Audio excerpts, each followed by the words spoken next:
할렐루야. 감독님께서는 사실은 새해 첫 신년 주일인데 감독님이 좀 하셔야 되는데 저도 뭐 상태가 꽤 좋지는 않습니다만은 목이 너무 기침이 심하시고 하셔서 좀 이렇게 못 하시게 됐어요. 감독님 연말부터 계속 좀 목이 안 좋으시고 감기가 아직도 다 완전히 좀 회복이 안 됐습니다. 감독님을 위해서 사역을 위해서 기도 많이 해주시기 바랍니다. 아멘 소리가 좀 시원찮아요. 기도 많이 해주시기 바랍니다. 자, 새해 떠오르는 해를 바라보며 또 새로운 다짐도 하게 되고 또 매년 연초 신년 주일에는 그 교회의 목회적인 비전과 방향을 설명하는 그런 주일입니다. 우리 금년 표어를 한번 따라해 보겠습니다. 주님과 함께 동행합시다. 할렐루야. 옆에 분하고도 한번 인도합시다. 주님과 함께 동행하는 한 해가 됩시다. 아멘. 무슨 일이든지 처음 시작하는 일은 마음이 설레고 또 새로운 다짐도 하고 결심도 하게 됩니다. 사실 성경은 우리에게 늘 새로운 에너지와 활력을 불어넣어 줍니다. 많은 사람들이 새해를 맞이할 때 높은 산에 올라가서 떠오르는 태양을 바라보고 또 자기만의 어떤 새로운 각오를 하는 것은 새로운 출발이 시작했기 때문이다. 그런 의미를 부여하고 있는 것이죠. 여러분, 서울역에서 새벽 1시에 부산을 출발하는 KTX를 타본 적이 있습니까? 고요한 정막에 특히 겨울에 사람들의 입에서 품어져 나오는 입김을 가지며 헐레벌떡 계단을 내려가 플랫폼에 서 있는 기차역. 기차도 이제 출발을 하려고 승무원들은 바삐 움직이고 있고 여기저기에서 기계음 소리가 들리고 연기 같은 게 푹푹 부어져 나옵니다. 하나 둘씩 사람들이 자리를 메워가고 이제 다 앉아서 옷깃을 여매고 이제 조용히 기다리면 안내방송이 나옵니다. 승객 여러분, 저는 누구누구입니다. 이 차는 서울역을 출발하여 부산으로 향합니다. 부산에 몇 시에 도착 예정입니다. 안전한 여행이 되도록 최선을 다하겠습니다. 이렇게 출발합니다. 그리고 기차는 이제 정식 시간이 되어져서 서울역을 출발하여 조금씩 움직이기 시작하고 그때 대부분 사람들은 창밖을 바라보면서 내가 여기를 떠나는구나 생각을 합니다. 그리고 영등포를 지나서 좀 더 지나면 그때부터 시속 300km의 속력을 내기 시작을 합니다. 1시간이 채 못 돼 천안을 지나고 대전을 거쳐 대구 구미를 지나면 이제 부산에 도착을 하게 되죠. 이것이 보통 우리가 겪는 그런 것입니다. 대부분 사람들이 출발할 때의 목적지를 향해서 가고 있는 것이죠. 금년 한 해 여러분에게 삶의 목적은 무엇으로 설정되어 있습니까? 우리 교회 금년 표어는 주님과 함께 동행하자입니다. Working together with Jesus 이렇게 되어 있는데 작년도 표어는 뭐였습니까? 따라합시다. 오직 주님만 바라보자. 금년 표어가 주님과 함께 동행하자, 작년 표어가 오직 주님만 바라보자. 같은 말이 있는데 주님, 예수님 이거지. 예수님 이겁니다. 바로 우리 주님은 우리의 삶의 출발의 시작점이고 마지막 종착점이 되는 것입니다. 그렇기 때문에 시작과 마지막까지 함께 가는 것을 동행이라 그렇게 이야기를 합니다. 이사야 선지자는 그래서 말했습니다. 보라, 내가 새 일을 행하리니. 이제 새 것이 되었습니다. 빛을 발하라. 주님과 함께 동행하는 여러분 되기를 주님의 이름으로 축원을 드립니다.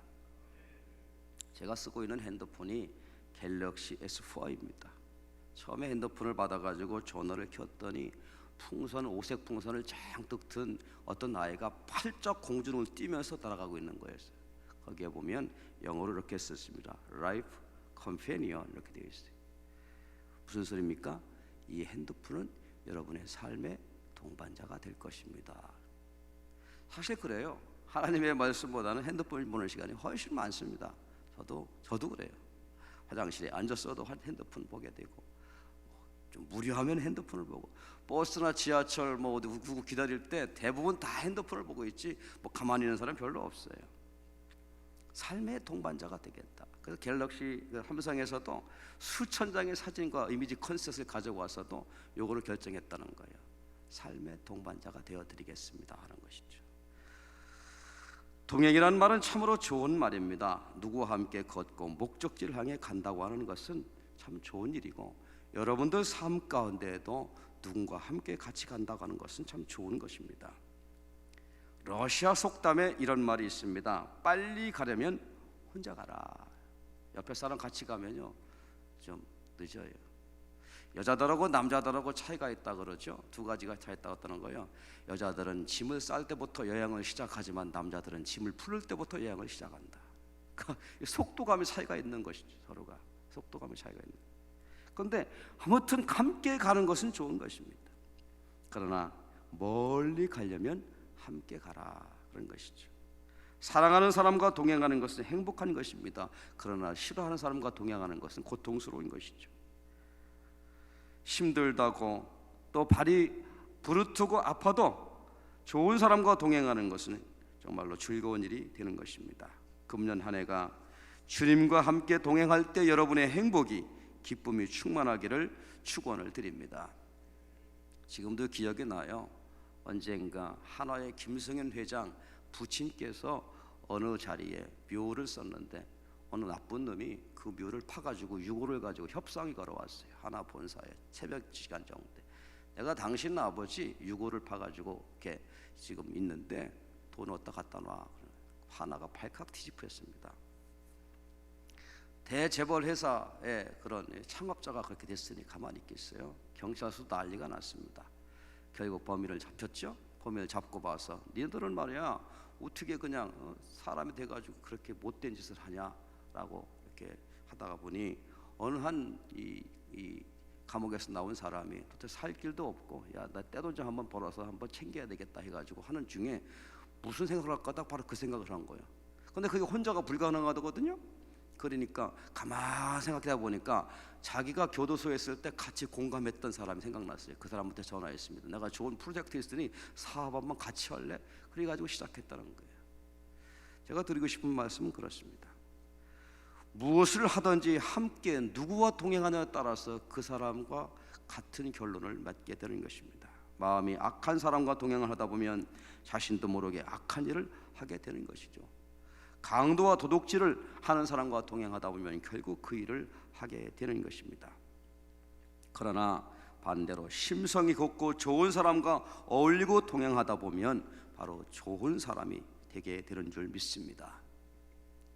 에녹은 누구와 동행했습니까? 따라합시다. 에녹은 하나님과 동행했습니다. 오늘 우리도 이 금년표가 주님과 함께 동행하자라고 하는 말 가운데 바로 우리의 삶의 모든 초점, 이 세팅값이 주님 앞에 가야 된다고 하는 말씀입니다. 잠언 13장 20절 말씀에 보면 지혜로운 자와 동행하면 지혜를 얻고 미련한 자와 사귀면 해를 받느니라라고 하는 것이죠. 사람은 누구나 다 관계 가운데 살지 않습니까? 인간과의 관계, 물질과의 관계, 하나님과의 관계, 내 자신과의 관계. 이런 관계 속에서 누구와 함께 관계를 맺느냐가 하는 것은 무진장 중요합니다. 지혜로운 자와 동행하면 지혜를 얻고 미련한 자와 사귀면 해를 받는다는 것이죠. 잠언 20장 24절에 보면 노를 품는 자와 사귀지 말며 울분한 자와 동행하지 말지니 그 행위를 본받아 내 영혼을 올무에 빠뜨릴까 두려움이니라 그랬어요. 확실히 이 세상은 어떤 악의 세력의 존재가 분명합니다. 우리가 아무리 선하게 살려고 해도 악한 사단의 영향이 우리를 그만 놔두질 않습니다. 그럴 때 우리는 울분하게 되고 죄 가운데 빠지게 되고 많은 좌절과 분노를 경험하게 되는 것이죠. 그런 가운데 우리가 혼자 갈 수가 없는 것입니다. 그렇기 때문에 우리는 하나님의 역사하심과 하나님의 은혜 앞에 있어야 되는 것입니다. 여러분 생각해 보세요. 어린아이가 아장아장 길을 가는데 걔가 무슨 뭐 차가 오는 곳인지 위험한 것이 낭떠러지인지 뭐 분별할 수 있겠습니까? 부모가 있을 때, 부모가 그의 손을 잡고 있을 때에 그 아이의 안전은 보장되는 것입니다. 그렇기 때문에 우리는 금년 한 해도 주님의 손을 잡고 가는 한 해가 되기를 주님의 이름으로 축원을 드립니다. 창세기 6장 9절에 보면 노아는 의인이요 당대의 완전한 자라 그가 하나님과 뭐 했으며? 하나님과 어떻게? 동행하였으며. 옆에 분하고 인사합시다. 지금도 하나님과 동행하고 계십니까? 에? 하나님 좀 저쪽 멀리 가 계세요. 좀 하나님 있으니까 좀 여러 가지 신경 쓰이네요. 하나님 필요할 때만 오세요. 여기 예배 시간만 오세요. 이럴 수도 있잖아요. 여러분 누가복음 24장에 보면 주님의 십자가의 죽으심으로 모든 제자들이 흩어졌어요. 야, 드디어 올 것이 왔고 마지막에 왔구나. 갈 길을 가자 한 것이죠.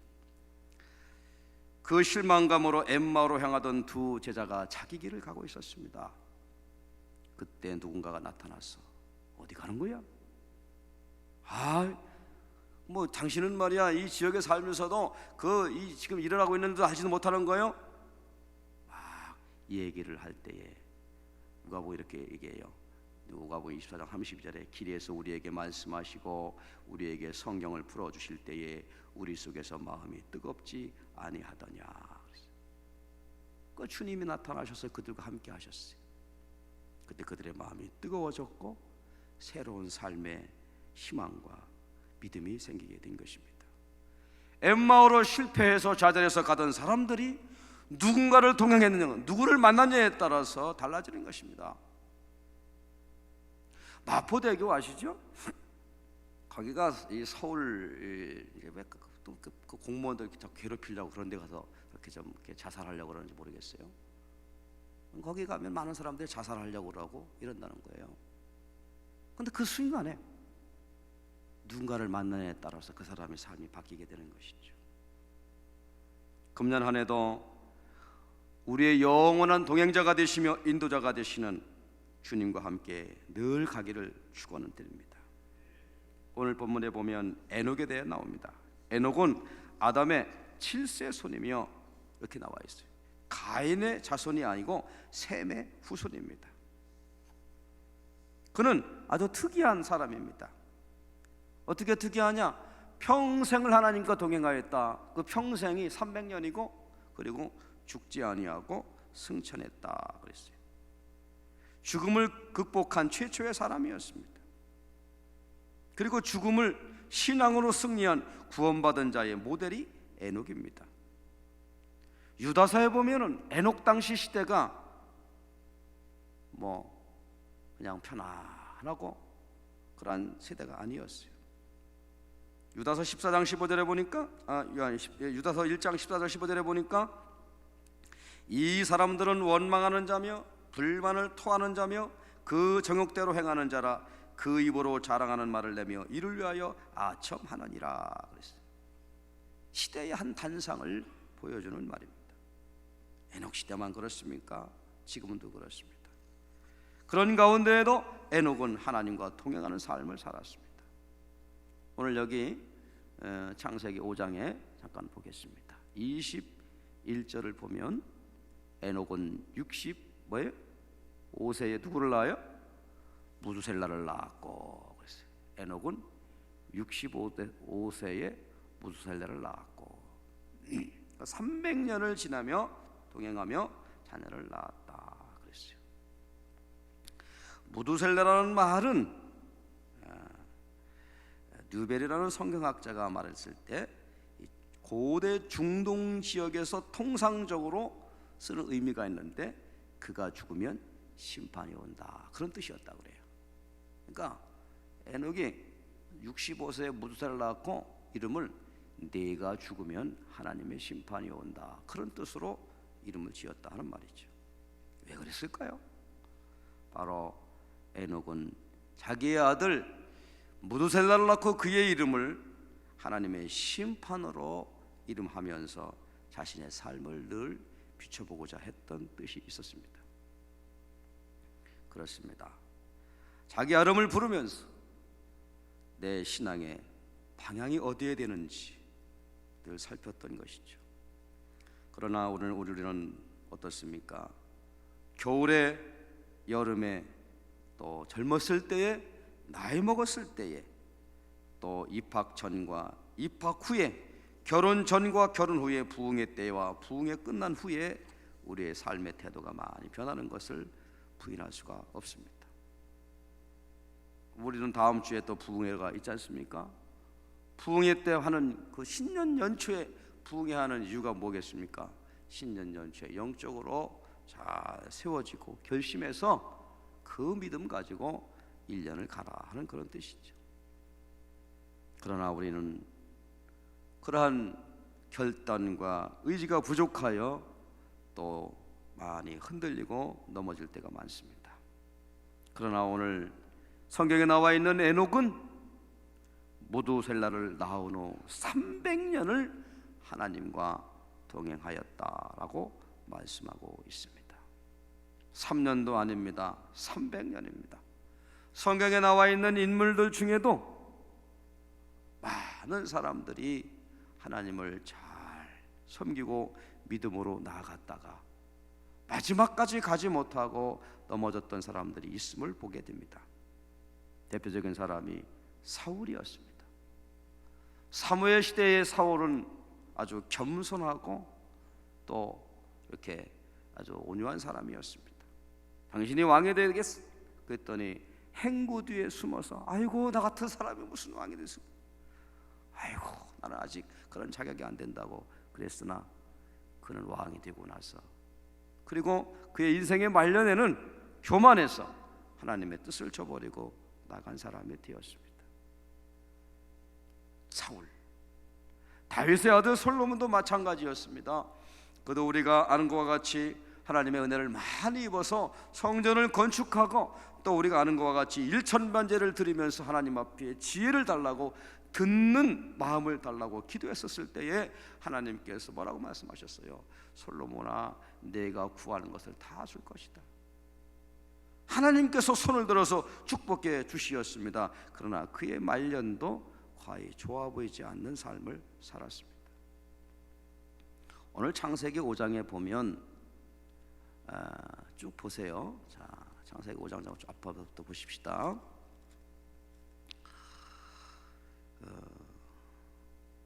같은 말이 계속 나오는 말이 있어요. 창세기 5장에 보면 쭉 나와요. 무슨 말인 것 같아요? 예? 나았으며는 말이 같은 말이 많이 나오죠. 예? 나았으며 3절에 보니까 아담은 130세에 자기의 모양과 자기의 형상과 같은 아들을 낳아 4절에 셋을 낳은 후 낳았으며 그 다음에 뭐예요? 낳았으니까 어떻게 해 또? 죽었으며 죽었더라. 낳았다 죽었다 낳았다 죽었다 이런 것이죠. 어떻게 보면 창세기 5장에서 낳고 죽는 이런 삶의 틀 가운데에 우리가 처해 있음을 알 수가 있습니다. 근데 여기에서만 우리가 갇혀 있다고 한다면 우리에게 무슨 소망이 있겠습니까? 그러나 오늘 바로 23절에 에녹이 하나님과 동행하더니 하나님이 그를 어떻게 하심으로? 데려가심으로 세상에 어떻게? 있지 아니하였다. 여기서는 뭐가 없어요? 죽은 게 없어요. 죽은 게. 할렐루야. 이게 우리의 참 소망이요 우리의 참 바라볼 목적인 줄 믿습니다. 인간이라는 건 그렇지 않습니까? 낳았다가 죽고 하는 것이죠. 그래서 오늘 여기 에녹을 보면서 하나님은 죽을 인생에게도 영원한 생명을 주는 것이다. 우리에게는 영원한 소망이 있다라고 하는 것입니다. 마찬가지로 에녹을 예표하는 것이 누굽니까? 바로 예수님이에요. 예수님. 우리는 예수님을 믿어서 죄 사함 받고 하나님의 자녀가 되는 특권을 얻었습니다. 그러므로 우리에게는 영원한 하나님이 주신 약속대로 구원과 영생을 받은 줄을 믿습니다. 그러나 그 구원과 영생을 받은 자의 가는 삶의 길은 에녹과 같은 동행하는 삶을 살아야 된다, 이런 말이에요. 성경에는 에녹에 대해서 여러 말이 없습니다. 간단합니다. 오늘 읽었던 창세기 5장, 히브리서 11장, 유다서 정도 간단해요. 단 한마디, 하나님과 동행하였더라. 이 말과 이 삶 가운데에 히브리서 기자는 이렇게 얘기합니다. 믿음이 없이는 하나님을 기쁘시게 못하는 자니 하나님을 기쁘시게 하는 자는 믿음이 있어야 하느니라. 할렐루야. 동행한다고 하는 것은 하나님 앞에 기쁨으로 나아가는 것입니다. 동행하는 것은 우리가 무슨 바벨론 포로 끌려가듯이 끌려가는 게 아니잖아요. 금년 한 해 주님과 함께 동행할 때 여러분들의 마음과 삶의 새로운 소망과 기쁨과 에너지가 넘치기를 축원합니다. 주님을 바라보는, 주님을 바라보는. 제가 며칠 지난 1일 날 히말라야로 가는 영화를 봤어요. 그것도 본 이유는 영화도 좀 보면서 좀 한번 보겠다 했더니 다른 건 다 좀 그렇고, 그 어몽길 대장이 산 정상에 올라갔을 때 무슨 생각이 들었느냐라고 하는 그런 어느 기자가 질문했어요. 그랬더니 그 사람이 그런 말을 하더라고요. 많은 사람들은 큰 높은 정상에 올라가면 번떡이는 창의적인 아이디어가 생각나기도 할 거다. 이야, 대단하구나, 이런 것 저런 생각들을 많이 할 거다라고 하지만 사실 저는 맨 정상에 올라가서 제 자신을 보았습니다 하는 거예요. 이야, 좀 그런가. 그러면서 정말 껍데기가 하나도 다 벗겨진, 그 숨도 쉬기 힘든, 정말 잠시도 서 있기 힘든 그 바람과 그러한 가운데에서 정상에 서 있을 때 온전한 자기 자신을 바라볼 수 있었다라고 하는 마음을 들으면서 정말 그런 것도 있겠구나라고 생각이 들었습니다. 금년 한 해 우리가 산 정상에 올라서 또 무엇을 바라봐야 될까라고 할 때 바로 주님 앞에 서 있는 나를 바라보고 하나님 앞에 온전히 눈을 맞추고 나가는 여러분 되기를 바랍니다. 교회만 온다고 해서 또 우리가 찬송을 부르고 기도만 한다고 해서 다 주님의 제자가 되는 것은 아닙니다. 주님의 뜻과 가르침에 행하는 자가 되어야 되는 것이죠. 바로 하나님과 동행하는 사람은 어느 순간 어느 환경 가운데에도 하나님의 뜻을 따라 살아가는 사람입니다. 하나님과 동행한다는 말이 그 의미입니다. 예수님께서 십자가 앞에 엎드려서 기도했습니다. 하나님, 내 뜻대로 마옵시고 아버지 뜻대로 행하시옵소서라고 한 것이죠. 금년 한 해도 나라적으로 세계적으로 우리 개인적으로 지난 해들과 같이 수많은 일들이 많이 밀려올 것입니다. 그런 가운데에 하나님과 주님과 동행하는 자의 자세는 어떠해야 하는가를 말하고 있습니다. 어떻게 반응해야 되는가? 바로 우리는 여러 가지 문제들을 만났을 때에 과연 이것이 하나님의 어떤 뜻인가를 물어야 되겠습니다. 그리고 그 물음 가운데 주여 내가 무엇을 어떻게 해야 되겠나이까? 라고 조용히 질문하며 하나님의 답을 기다려야 되는 줄을 믿습니다. 이것이 바로 하나님과 동행하는 사람의 특징이요 승리의 비결입니다. 아까 읽었듯이 노아는 당대의 의인이요 완전한 자며 하나님과 동행하는 자였더라 라고 말할 때에 노아 시대의 많은 사람들은 노아에게 말했습니다. 야, 이 바보 노아야, 정신이 있는 거야 없는 거야? 배를 만든다고? 참나 웃기고 있어. 당신은 왜 인생을 그렇게 살아? 어리석은 사람 같아? 라고 했을지라도 하나님의 명령 앞에 나갔다고 하는 것이죠. 어떤 사람이 그런 말을 하더라고요. 가장 좋은 직업은 무엇일까? 라고 할 때 자기 자신을 발견하게 하는 것이 가장 좋은 직업이다. 그리고 자신이 할 수 있는 가장 그 일을 했을 때 행복한 것이 가장 좋은 직업이다. 그런 말이에요. 그러면서 영어로 직업을 job이라고 하지 않습니까? 원래 이 뜻은 콜링이라 하는 그런 말과 같다고 그래요. 콜링이란 말이 뭡니까? 소명이라는 말이에요. 우리가 하나님 앞에 소명을 받은 자, 내가 그 일을 통하여 하나님 앞에 소명받았다고 한다면 바로 몰입할 수가 있고 혼신을 다할 수가 있는 것입니다. 우리는 하나님 앞에 금년 한 해도 소명을 받았습니다.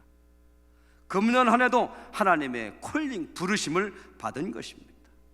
바로 그 가운데 여러분의 행복이 있기를 주님의 이름으로 축원을 드립니다. 다윗도 하나님과 동행한 사람이었어요. 다윗. 여러분 어떻습니까? 다윗이 압살롬의 반란으로 인해서 신발도 신지 못하고 도망갈 때에 시므이라고 하는 아주 못된 놈이 다가와가지고 모래 같은 거 먼지를 뿌리면서 야야야야 저 다윗 저 꼴 좀 봐라 이야 세상에 천하의 다윗이 인간이 저 얼간이 같이 저기 도망가는구나 라고 했어요. 얼마나 조롱했습니까? 그때의 다윗은 어떻게 했어요? 하나님과 동행하는 사람의 반응이 다릅니다. 냅둬라. 어떤 사람이 찾아가가지고 저런 거 당장은 목을 쳐서 죽여버릴까 그랬더니 냅둬라. 다 저것도 하나님이 나를 깨우치기 하는 방법이다 라고 이렇게 했습니다.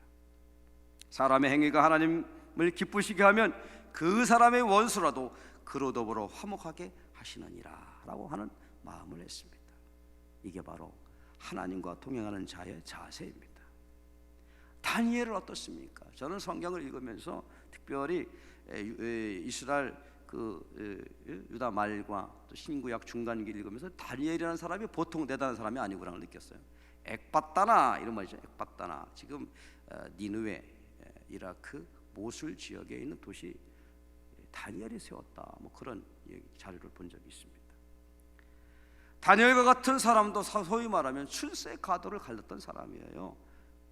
이 포로민집 중에서도 역대 왕들을 여러 번 거쳤던 사람이었습니다. 그런데 여러분 생각해 보십시오. 외국인이 와가지고 자신의 지도자가 된다는 것을 기분 좋을 사람이 누가 있겠어요? 그러니 그 동네 사람들이 다니엘을 시기하고 저거를 어떻게 하면 저 권력에서 내려칠까라고 생각을 하지 않겠습니까? 그럼에도 불구하고 여러 가지 다니엘을 음모로 또 이렇게 제거시키려고 하는 그런 방법 가운데에서도 다니엘은 자신의 신앙을 굽히지 아니하고 하나님만 바라보며 믿음으로 나갔던 것입니다. 사람 앞에 나가서 억울함을 호소하거나 사람의 방법으로 해결하려고 하지 아니하고 하나님 앞에 기도함으로 그 문제들을 하나하나씩 해결해 나갔던 것입니다. 이것이 바로 다니엘이 주님과 함께 동행하는 삶이었습니다. 요셉도 마찬가지입니다. 어떤 환경 가운데에도 하나님이 원하시는 삶 가운데 성실하며 경건하게 살아갔던 것입니다. 하나님과 동행하는 사람은 환경에 대해서도 어떤 환경에서도 하나님을 바라보는 것입니다. 그리고 그 하나님을 바라보면서 순종하며 믿음으로 나아가는 자가 하나님 앞에 동행하는 자인 줄 믿습니다. 사람이 같이 동행을 하려고 그러면 뜻이 맞아야 합니다. 여행을 할 때도 서로가 뜻이 안 맞으면 행복한 여행이 안 되고 아이고 난 다음부터는 저 사람은 절대로 여행 가기 싫어 그런 생각이 들겠죠. 아모스서 3장 3절에 보면 두 사람이 의협하지 못하고서야 어찌 동행하겠느냐라고 하는 것이죠. 여러분 그렇습니다. 우리가 하나님과 동행하려고 할 때에 하나님이 주시는 뜻 가운데 우리의 삶을 늘 맞춰야 되는 줄 믿습니다. 아이고 하나님의 뜻이 난 잘 모르겠네. 나는 내 주장대로 산다고 내 방식대로 사는 것이 최고야 라고 한다 그러면 그 사람은 하나님과 동행하는 삶이 아닙니다. 바라옵기는 2016년에 여기 계신 모든 여러분들은 바로 하나님의 뜻 앞에 순종하며 믿음으로 나가기를 축원을 드립니다. 자기 마음대로 하는 것이 아니에요. 사사시대 때의 특징이 무엇입니까? 자기 소견에 옳은 대로 행하였더라. 국가적으로도 개인적으로도 방향과 일치점이 없는 겁니다. 자기 소견대로, 다시 말하면 제각각 제멋대로 살았다 하는 것이죠. 그러나 우리 믿음의 사람들은 내 소견과 내 판단과 내 상식으로 살아가는 것이 아니고 하나님의 약속하신 말씀과 교훈 앞에 조용히 옷깃을 여매며 그분의 소리를 듣고 무릎을 꿇고 나아가는 것이 하나님과 동행하는 삶입니다. 사도 바울은 그래서 이렇게 고백합니다. 믿음의 주요 온전케 하시는 이인 예수를 바라본다 그랬습니다. 그러므로 그 주님을 바라보며 달려간다라고 말했습니다. 바로 주님과 목표와 방향이 같게 된다고 하는 말씀입니다. 또한 동행하는 사람은 같은 속도가 있어야 됩니다. 사람이 같이 동행한다고 할 때에 한 사람은 멀리 가고 또 한 사람은 뒤에 따라오게 된다면 그것은 따로따로 가는 것이지 동행하는 것이 아닙니다. 우리도 마찬가지입니다. 금년 한 해 살아가면서 하나님께서 말씀하신 그 주님의 발 앞에 속도를 맞춰야 됩니다. 주님보다 먼저 가도 안 되는 것이죠. 그러니까 우리는요 항상 하나님이 하시기 전에 먼저 앞장서서 가는 것보다 주님의 뒤를 따라가서 나아가는 지혜로운 자가 되어야 될 줄을 믿습니다. 찬송가 가사 중에 한 걸음 한 걸음 주 예수와 함께 날마다 날마다 우리는 걸어가라 라고 말씀과 같이 속도를 맞추어 나가야 하는 것입니다. 아무리 길고 멀고 험한 길이라 할지라도 같이 동행하는 사람이 있으면 잘 갈 수가 있습니다. 위험이 가려막고 또 실패가 온다 할지라도 같이 가는 사람이 있으면 또 그 길을 견뎌나갈 수가 있는 것입니다. 또 주님과 동행하는 사람은 끝까지 함께 가게 되는 줄을 믿습니다. 처음에는 같이 가다가 아이고 나 같이 못 가겠는걸? 힘들어서 집에 갈래? 라고 하는 것은 동행하는 사람이 아닙니다. 요한계시록 2장 10절의 말씀에 보면 내가 죽도록 충성하라 그리하면 내가 생명의 멸관을 내게 주리라 그랬어요. 어떻게 충성하라? 따라합시다. 죽도록 충성하라. 그럼 어떻게 충성하라는 얘기예요? 에? 죽기까지 충성하라. 끝까지 가라. 이러니 끝까지 가라. 끝까지 가야 되는 것이죠. 마태복음에서도 끝까지 견디는 자가 무엇을 얻어요? 구원을 얻으리라 그런 것이죠. 끝까지 가는 것이 중요합니다. 시작은 같이 했는데 한 중간 정도 가가지고 가버리고 못하겠다고 주저앉아버리고 그러는 것은 끝까지 동행하는 삶이 아닙니다. 그래서 바울 사도는 디모데후서 4장 7절에서 내가 선한 싸움을 싸우고 나의 달려갈 길을 마치고 믿음을 지켰으니 라고 고백합니다. 마지막까지 갔으니 라고 고백하는 것입니다. 바로 여기 300년이라고 하는 말은 끝까지라는 말과 같은 것입니다.